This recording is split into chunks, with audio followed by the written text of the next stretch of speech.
Hello అందరికీ, welcome back to my channel. ఎలా ఉన్నారు అందరూ? నేనైతే చాలా బాగున్నాను. మీరందరూ కూడా చాలా బాగున్నారని అనుకుంటున్నాను. మరి ఈరోజు వీడియోలో ఏంటంటే నేను సండే రోజు చేసిన స్పెషల్స్ అన్నీ కూడా మీతో షేర్ చేసుకోబోతున్నాను. మిస్ అవ్వకుండా ఎండ్ వరకు చూసేయండి. ముక్క లేనిదే ముద్ద దిగదు అన్న వాళ్ళకైతే ఈ వీడియో అయితే అంకితం అండి. మరి లేట్ చేయకుండా ఇంకా వీడియోలోకి అయితే వెళ్ళిపోదాం. వచ్చేసి ఎగ్ ఫ్రైడ్ రైస్ అంటే ఇది వచ్చేసి బ్రేక్ఫాస్ట్లో చేశానన్నమాట. మరి ఇది ఎలా చేసుకోవాలో సింపుల్గా చూసేద్దాం. ముందుగా స్టవ్ పైన ప్యాన్ పెట్టేసుకొని దీనిలోకి ఆయిల్ వేసుకోండి. ఇప్పుడు దీనిలోకి కొంచెం జీలకర్ర వేసుకోండి. ఆ తర్వాత మిర్చి ఇంకా ఆనియన్ వేసుకొని కొంచెం కరివేపాకు కూడా వేసి ఒకసారి అంతా కూడా మంచిగా కలుపుకోవాలి. ఇప్పుడు దీనిలోకి ఎగ్స్ అయితే వేసుకోండి. మనం అన్నం క్వాంటిటీకి సరిపడే ఎగ్స్ అయితే వేసుకోవాలి. ఆ తర్వాత ఎగ్స్ కూడా ఒకసారి మంచిగా కలుపుకోండి. బ్రేక్ఫాస్ట్ నాన్ వెజ్తో స్టార్ట్ అయితే అసలు ఆ డే మామూలుగా ఉండదు కదా. ఇలా ఎగ్స్ అయితే సిమ్లో ఒక 2 మినిట్స్ కుక్ అయిన తర్వాత ఇలా అంతా కూడా మంచిగా కలుపుకోవాలి. ఫ్లేమ్ అయితే చాలా తక్కువ పెట్టుకోవాలి, లేదంటే మాడిపోతుంది అన్నమాట. ఇలా ఒక 5 మినిట్స్ మంచిగా కుక్ చేసుకున్న తర్వాత ఇప్పుడు దీనిలోకి ముందుగానే కుక్ చేసి పెట్టుకున్న రైస్ వేసుకోండి. మనం నైట్ మిగిలిన రైస్ ఉన్నా కూడా ఇలా వేసుకుంటే చాలా బెటర్. ఇప్పుడు దీనిలోకి టేస్ట్కి సరిపడా కారం, ఉప్పు అలాగే కొంచెం ధనియాల పొడి వేసుకొని ఒకసారి అంత మంచిగా కలుపుకోవాలి. ఇలా అన్నానికి పట్టేలాగా మొత్తం కూడా అంత మంచిగా కలుపుకోవాలి. ఇలా అంతా ఒకసారి మంచిగా కలుపుకున్నాక ఒకసారి టేస్ట్ చూసుకోండి. కావాలంటే కొంచెం నిమ్మకాయను కూడా పిండుకోండి. ఇక్కడైతే నాకు వీడియో అయితే మిస్ అయింది. ఫైనల్గా దీనిలోకి కొంచెం కొత్తిమీర వేసుకొని ఒకసారి కలుపుకోండి. అంతే, యమ్మీ అండ్ టేస్టీగా ఎగ్ ఫ్రైడ్ రైస్ అయితే రెడీ అయిపోయింది. స్ట్రీట్ స్టైల్లో చేసినట్టు అన్ని సాసులు కాకుండా ఇలా జస్ట్ కారం, ఉప్పు, ధనియాల పొడి వేసుకోండి. చాలా బాగుంటుంది. చూడ్డానికి ఎంత బాగుందో కదా. సో మన ఫస్ట్ రెసిపీ అయితే ఎగ్ ఫ్రైడ్ రైస్ అయితే కంప్లీట్ అయిపోయిందండి. పిల్లలకి లంచ్ బాక్స్లోకి కూడా ఈ రెసిపీ అయితే చాలా బెటర్ అని చెప్పొచ్చు. చాలా బాగుంటుంది, అలాగే చాలా ఈజీగా కూడా కంప్లీట్ అవుతుంది. అండ్ నెక్స్ట్ లంచ్కి వచ్చేసి నేనైతే కీమా పులావ్ చేశానండి. మరి ఈ రెసిపీని కూడా ఎలా చేసుకోవాలో చూసేద్దాం. మటన్ తినడం ఇష్టం లేని వాళ్ళు ఇలా కీమాతో పులావ్ చేసుకోండి, చాలా బాగుంటుంది. టేస్ట్ అయితే చిన్నపిల్లలు కూడా చాలా ఇష్టంగా తింటారు. ఈ రెసిపీ కూడా లంచ్ బాక్స్ రెసిపీ అని చెప్పొచ్చు. మరి లంచ్లోకి ఈ కీమా పులావ్ ఎలా చేశానో చూసేద్దాం. ముందు స్టవ్ పైన ప్యాన్ పెట్టేసుకొని ఇప్పుడు దీనిలోకి ఆయిల్ వేసుకోవాలి. అలాగే 1 స్పూన్ నెయ్యి కూడా వేసుకోండి. ఇప్పుడు దీనిలోకి స్పైసెస్ వచ్చేసి నేను ఓన్లీ సాజీరా అయితే వేసుకున్నాను. ఆ తర్వాత ఒక 2 బిర్యానీ ఆకులు కూడా వేసుకున్నాను. ఇప్పుడు దీనిలోకి సన్నగా పొడుగ్గా కట్ చేసిన మిర్చి వేసుకున్నాను. అలాగే ఒక పెద్ద ఆనియన్ సన్నగా ఇలా పొడుగ్గా కట్ చేసి వేసుకొని ఒకసారి అంతా మంచిగా కలుపుకోవాలి. ఆనియన్ మంచిగా ఫ్రై అయ్యేలాగా కుక్ చేసుకోవాలి. ఆనియన్ అంతా కూడా మంచిగా కుక్ అయిపోయిన తర్వాత ఇప్పుడు దీనిలోకి అల్లం పేస్ట్ అయితే వేసుకోవాలి. ఇక్కడ వచ్చేసి 1 స్పూన్ అల్లం పేస్ట్ వేసుకొని ఒకసారి అంతా కూడా మంచిగా కలుపుకోవాలి. ఒక 2 మినిట్స్ కుక్ చేసుకున్న తర్వాత ఇప్పుడు దీనిలోకి సన్నగా పొడుగ్గా కట్ చేసిన ఒక టమాటో వేసుకొని ఒకసారి అంతా మంచిగా కలుపుకోండి. టమాటా ఫ్రై అయ్యేలాగా ఒక 5 మినిట్స్ అయితే కుక్ చేసుకోవాలి. చూడండి, టమాటా అయితే మంచిగా కుక్ అయిపోయింది. ఇప్పుడు దీనిలోకి మనం అన్నం క్వాంటిటీకి సరిపడా కీమా అయితే తీసుకోవాలి. ఇక్కడ వచ్చేసి నేను 300 గ్రామ్స్ అయితే మటన్ కీమా తీసుకున్నాను. ఇది పోపులో వేసుకొని ఒకసారి అంతా మంచిగా కలుపుకోవాలి. ఇలా అంతా కూడా మంచిగా కలుపుకొని ఆయిల్లో ఒక 10 మినిట్స్ అయితే కుక్ చేసుకోవాలి. ఇప్పుడు దీనిలోకి ఒక స్పూన్ పసుపు వేసుకొని కలుపుకోవాలి. అలాగే సాల్ట్ కూడా మనం ముందే వేసుకుంటే ఏంటంటే మంచిగా కుక్ అయిపోతుంది, త్వరగా కుక్ అవుతుంది. కాబట్టి ఇలా సాల్ట్ ముందుగానే వేసుకొని ఒకసారి అంతా మంచిగా కలుపుకోవాలి. ఇలా అంతా మంచిగా కలుపుకొని మూత పెట్టుకొని కొద్దిసేపు అయితే కుక్ చేసుకోండి. చూడండి, కీమా అయితే మనకి కుక్ అయిపోతుంది. ఇలా ఆల్మోస్ట్ ఒక 50% కుక్ అయిన తర్వాత ఇదంతా ఒకసారి మంచిగా కలుపుకొని ఇప్పుడు మన టేస్ట్కు సరిపడా కారం, ఇంకా ధనియాల పొడి, ఇంకా కొంచెం బిర్యానీ మసాలా అయితే వేసుకోవాలి. బిర్యానీ మసాలా అయితే అస్సలు మిస్ చేసుకోవద్దండి. మనకు అట్లయితేనే మనకు కీమా పలావ్ అనేది టేస్ట్ చాలా బాగుంటుంది. బిర్యానీ మసాలా కంపల్సరీ ఒక స్పూన్ అయితే వేసుకోండి. ఇప్పుడు ఇదంతా ఒకసారి మంచిగా కలుపుకోవాలి.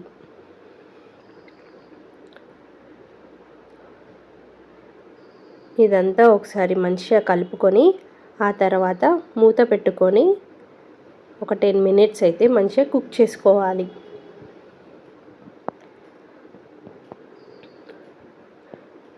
ఇలా చేస్తే మనకు టేస్ట్ అనేది చాలా బాగుంటుందండి. మీరు ఒకసారి డెఫినెట్గా ట్రై చేయండి. మళ్ళీ మళ్ళీ తినాలనిపిస్తుందండి, అంత బాగుంటుంది. నాకైతే ఈ రెసిపీ చాలా ఇష్టం. చూడండి, మూత పెట్టుకొని ఒక 10 మినిట్స్ అయితే మంచిగా కుక్ చేసుకోండి. కీమా అనేది మంచిగా కుక్ అయిపోయింది. చూడండి, ఆయిల్ అంతా కూడా పైకి అయితే వచ్చేసింది. ఇదంతా ఒకసారి మంచిగా కలుపుకోండి.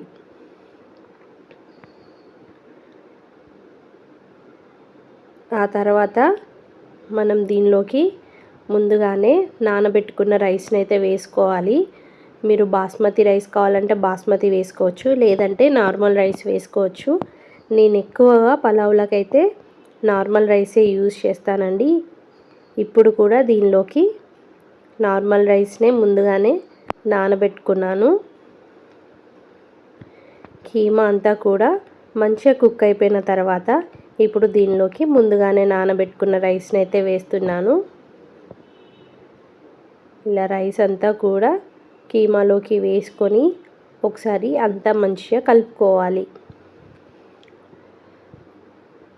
ఇప్పుడు మనం నార్మల్గా రైస్ కుక్ చేసుకునేటప్పుడు ఎన్ని వాటర్ వేస్తామో ఇక్కడ కూడా అంతే వేసుకుంటే సరిపోతుంది. ఎందుకంటే మనం కీమా ముందుగానే కుక్ చేసాం కాబట్టి కీమా కుక్ అవ్వడానికి సెపరేట్గా వాటర్ అయితే ఏం అవసరం లేదండి. సో గ్లాస్ రైస్కి ఇంకా 1.5 గ్లాస్ వాటర్ అయితే వేసుకోవాలి. ఇలా అంతా ఒకసారి మంచిగా కలుపుకున్న తర్వాత ఇప్పుడు దీనిలోకి అయితే వాటర్ వేసుకోవాలి. చూడండి, ఇక్కడ రైస్ క్వాంటిటీని బట్టి నేనైతే వాటర్ వేసుకున్నాను. ఇప్పుడు ఒకసారి అంతా కూడా మంచిగా కలుపుకోవాలి. అప్పుడు మసాలాలు అనేది ఈవెన్గా స్ప్రెడ్ అవుతాయి. ఇప్పుడు ఒకసారి టేస్ట్ చెక్ చేసుకొని మీకు కావాలంటే కొంచెం సాల్ట్ అయితే వేసుకోండి. మనం ఏ రెసిపీ చేసేటప్పుడైనా సాల్ట్ అనేది తక్కువగా వేసుకోవాలి. అవసరమైతే తర్వాత మళ్ళీ వేసుకోవచ్చు. ఇలా అంతా ఒకసారి మంచిగా కలుపుకున్న తర్వాత ఇప్పుడు దీనిలోకి కొంచెం పుదీనా అలాగే కొంచెం కొత్తిమీర వేసుకోండి. ఇలా వేసుకుంటే మనకు ఫ్లేవర్ అనేది చాలా బాగుంటుంది. ఇప్పుడు మళ్ళీ ఒకసారి అంతా కూడా మంచిగా కలుపుకొని మీడియం ఫ్లేమ్లో 5 మినిట్స్, ఆ తర్వాత సిమ్లో పెట్టుకొని రైస్ అయితే కుక్ చేసుకోండి. చాలా పర్ఫెక్ట్గా కుక్ అవుతుందండి. మధ్యలో మాత్రం కలపడం అస్సలు మర్చిపోవద్దు. డెఫినెట్గా మధ్యలో 1-2 సార్లు కలుపుతూ ఉండండి. అప్పుడే మనకి మసాలాలు అనేవి ఈవెన్గా స్ప్రెడ్ అయ్యి పలావ్ అనేది పర్ఫెక్ట్గా వస్తుంది. చూడండి, మధ్యలో రైస్ కుక్ అవుతున్నప్పుడు ఇలా ఒకసారి అంతా కూడా మంచిగా కలుపుకోవాలి. అప్పుడే మనకి కీమా కానీ మసాలాలు కానీ అన్నీ కూడా ఈవెన్గా స్ప్రెడ్ అవుతాయి. ఇలా అంతా మంచిగా కలుపుకొని ఇప్పుడు లో ఫ్లేమ్లో పెట్టుకొని రైస్ అయితే కుక్ చేసుకోవాలి.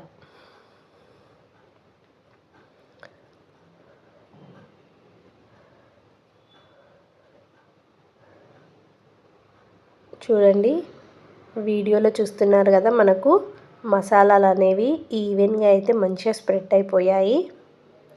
ఇలా అంతా మంచిగా కలుపుకొని ఇంకా మూత పెట్టుకొని లో ఫ్లేమ్లో కుక్ చేసుకుంటే సరిపోతుంది.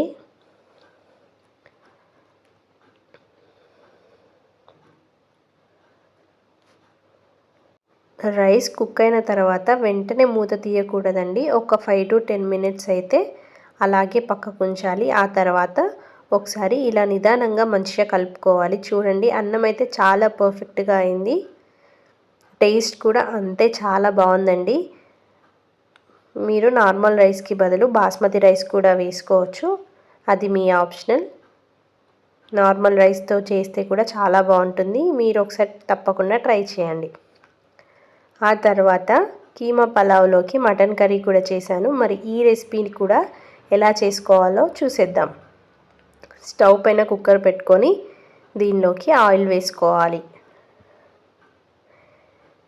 ఆయిల్ వేడైన తర్వాత ఇప్పుడు దీనిలోకి స్పైసెస్ అయితే వేసుకోవాలి. ఇప్పుడు చిన్నగా కట్ చేసి పెట్టుకున్న ఆనియన్ వేసుకోండి. ఇక్కడ ఆనియన్ అయితే నేను కొంచెం ఎక్కువనే తీసుకున్నాను. ఎందుకోసం అంటే గ్రేవీ ఎక్కువ వస్తుందని చెప్పేసి ఆనియన్ అయితే కొంచెం ఎక్కువ తీసుకున్నాను. ఆ తర్వాత ఒక 2 మిర్చీలు చిన్నగా కట్ చేసి వేసుకోండి. ఇప్పుడు ఇదంతా కూడా ఒకసారి మంచిగా కలుపుకోవాలి. ఆనియన్ ఇలా గోల్డెన్ బ్రౌన్ కలర్ వచ్చేదాకా కుక్ చేసుకోవాలి. ఇప్పుడు దీనిలోకి 1 స్పూన్ అల్లం పేస్ట్ వేసుకోండి. అలాగే 1 స్పూన్ పసుపు వేసుకొని ఇదంతా కూడా ఒకసారి మంచిగా కలుపుకోవాలి. అల్లం పేస్ట్ వేసాక ఖచ్చితంగా ఒక 5 మినిట్స్ అయితే కుక్ చేసుకోవాలి. ఆ తర్వాత ఇప్పుడు దీనిలోకి ఒక టమాటో వేసుకొని ఒకసారి అంత మంచిగా కలుపుకోవాలి.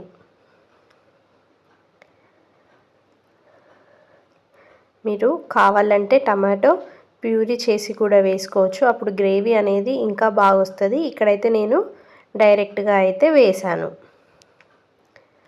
బగారా రైస్లోకి కానీ జీరా రైస్లోకి కానీ నార్మల్ రైస్ అయినా కానీ మనకు గ్రేవీ ఎక్కువగా కావాలనుకున్న వాళ్ళైతే టమాటో ప్యూరీ అయితే వేసుకోండి, చాలా బాగుంటుంది. చూడండి, టమాటో అయితే మంచిగా మెత్తగా అయితే కుక్ అయిపోయింది. ఇప్పుడు దీనిలోకి మటన్ అయితే వేసుకోవాలి. మటన్ అయితే చాలా పెద్దగా కట్ చేశాడు. ఇంకా నాకున్న బద్ధకానికి మళ్ళీ చిన్నగా కట్ చేసుకోలేదు, డైరెక్ట్ ఇంకా అలాగే వేసి కుక్ చేస్తున్నాను. మటన్ వేసుకున్నాక ఒకసారి అంతా కూడా ఇలా మంచిగా కలుపుకోవాలి. ఇదంతా మంచిగా కలుపుకొని ఆయిల్లో మటన్ని ఒక 5 to 10 మినిట్స్ అయితే కుక్ చేసుకోవాలి.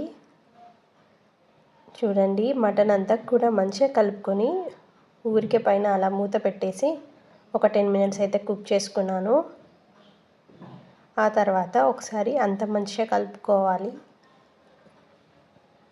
నేనైతే ఫస్ట్ ఇలా ధనియాల పొడి వేస్తాను. ఇలా వేయడం వల్ల మనకు మంచి ఫ్లేవర్ ఉంటుంది, అలాగే గ్రేవీ కూడా తిక్కుగా వస్తుంది. ఒకసారి మీరు ఇలా ట్రై చేయండి.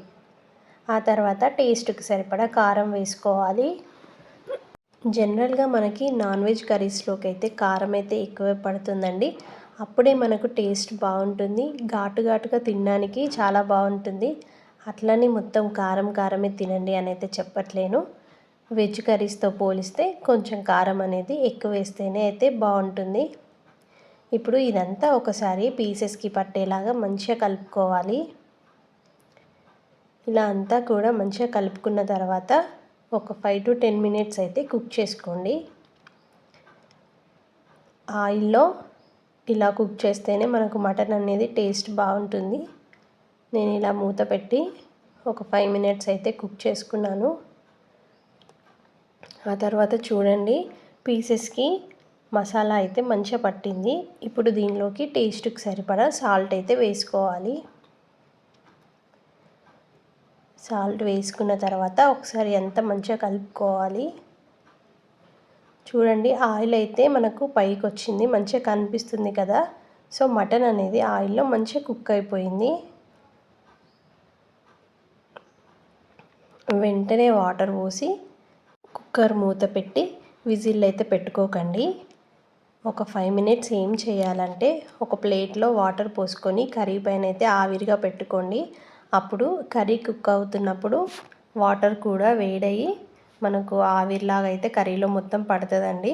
ఆ తర్వాత ఈ వేడి నీళ్ళే కర్రీలోకి వేసుకోండి. మనం కర్రీస్లోకి చల్లని నీళ్ళ కంటే ఇలా వేడి నీళ్ళు వేస్తేనే కర్రీ టేస్ట్ చాలా బాగుంటుంది. సో నేనైతే ఎప్పుడు మటన్ చేసినా ఇలా ఆవిరి పెట్టుకొని ఆ తర్వాత ఈ వాటర్ కొన్ని అయితే మటన్లో వేస్తాను. చూడండి మటన్లోకి ఈ వాటర్ వేసి ఒకసారి అంతా మంచిగా కలుపుతున్నాను. ఇలా అంతా కూడా ఒకసారి మంచిగా కలుపుకొని మూత పెట్టి ఇంకా విజిల్స్ అయితే 8 నుండి 10 విజిల్స్ వచ్చేదాకా అయితే పెట్టుకోవాలి. ఫస్ట్ అయితే 6 to 8 అయితే పెట్టుకోండి. జనరల్గా మటన్ ఉడకడానికి కొంచెం విజిల్స్ అయితే ఎక్కువే పడతాయి. ఇక్కడ వచ్చేసి నేను ఫస్ట్ 8 విజిల్స్ అయితే పెట్టాను. ఆ తర్వాత మూత తీసి చూశాను, కానీ మటన్ అయితే అంత పర్ఫెక్ట్గా అయితే ఉడకలేదు. అంటే నేను పెద్ద పీసెస్ అలాగే వేసాను కదా, ఇంకా కకృతి పడి 8 విజిల్లే పెట్టేసరికి ఇంకా ఏం ఉడకలేదన్నమాట. మళ్ళీ మూత పెట్టుకొని మళ్ళీ 2 విజిల్స్ అయితే పెట్టాను. అప్పుడైతే మంచిగా ఉడికిపోయింది. మనం కర్రీ ఉడికిందా లేదా అని ఒకసారి చెక్ చేసుకోవాలి. ఫైనల్గా దీనిలోకి మటన్ మసాలా అయితే వేసాను. వేసి ఒకసారి అంతా మంచిగా కలుపుకోవాలి. చూడండి, చూడడానికి అసలు ఎంత బాగుందో కదా. ఫైనల్గా దీనిలోకి కొత్తిమీర ఇంకా కరివేపాకు వేసుకొని ఒకసారి అంతా మంచిగా కలుపుకోవాలి. నాకు ఇలా కరివేపాకు వేయడం అలవాటైపోయింది, ఎందుకంటే ఈ ఫ్లేవర్ చాలా బాగుంటుంది. ఇలా అంతా ఒకసారి మంచిగా కలుపుకొని సర్వ్ చేసుకోవడమే. చూడడానికి అసలు ఎంత బాగుందో కదా, టేస్ట్ కూడా అంతే బాగుందండి. వేడి వేడి అన్నంలోకి ఆనియన్ నంచుకొని ఈ మటన్ రెసిపీతో తింటే ఉంటుంది సామి, మళ్ళీ మళ్ళీ తినాలనిపిస్తుంది. సో లంచ్లోకి అయితే నేను కీమా పలావ్లోకి ఈ మటన్ కర్రీని అయితే చేశాను. చాలా అంటే చాలా బాగా సెట్ అయింది. అండ్ నెక్స్ట్ ఇంకా డిన్నర్ వచ్చేసి చికెన్ రెసిపీ అన్నమాట. సో చికెన్ కర్రీ చేశాను, కానీ వీడియో అయితే తీయడం మర్చిపోయానండి. నైట్ కూడా రైస్లోకి చికెన్ కర్రీ ఇంకా రైతా అయితే చేశాను. చికెన్ కర్రీ కూడా చాలా బాగా కుదిరిందండి. నెక్స్ట్ వీక్ మాత్రం సండే చికెన్ చేసినప్పుడు డెఫినెట్గా వీడియో అయితే అప్లోడ్ చేస్తాను, ఎందుకంటే రెసిపీ అయితే చాలా బాగా కుదిరింది. చూడండి, చూడడానికి ఎంత బాగుందో కదా, టేస్ట్ కూడా అసలు అంతే బాగుందండి. సో సండే అయితే మాకు ఇలా గడిచిపోయిందండి. మార్నింగ్ నుండి నైట్ వరకు అయితే మొత్తం నాన్ వెజ్ రెసిపీస్ అన్నమాట. అండ్ చాలా రోజుల తర్వాత నాన్ వెజ్ అయితే చేశాను. మీరు చూడొచ్చు, ఈ మధ్యలో వెజ్ రెసిపీసే అప్లోడ్ చేస్తుండే, నాన్ వెజ్ పెట్టలేదు కదా. సో అందుకోసమే ఈరోజు మొత్తం కూడా నాన్ వెజ్ అయితే చేశాను. మరి వీడియో మీకు నచ్చిందా? నచ్చితే మీ ఫ్రెండ్స్ అండ్ ఫ్యామిలీకి షేర్ చేయండి. అలాగే నా ఛానల్ని సబ్స్క్రైబ్ చేసుకోండి. Thank you for watching. See you all in next video. Bye bye.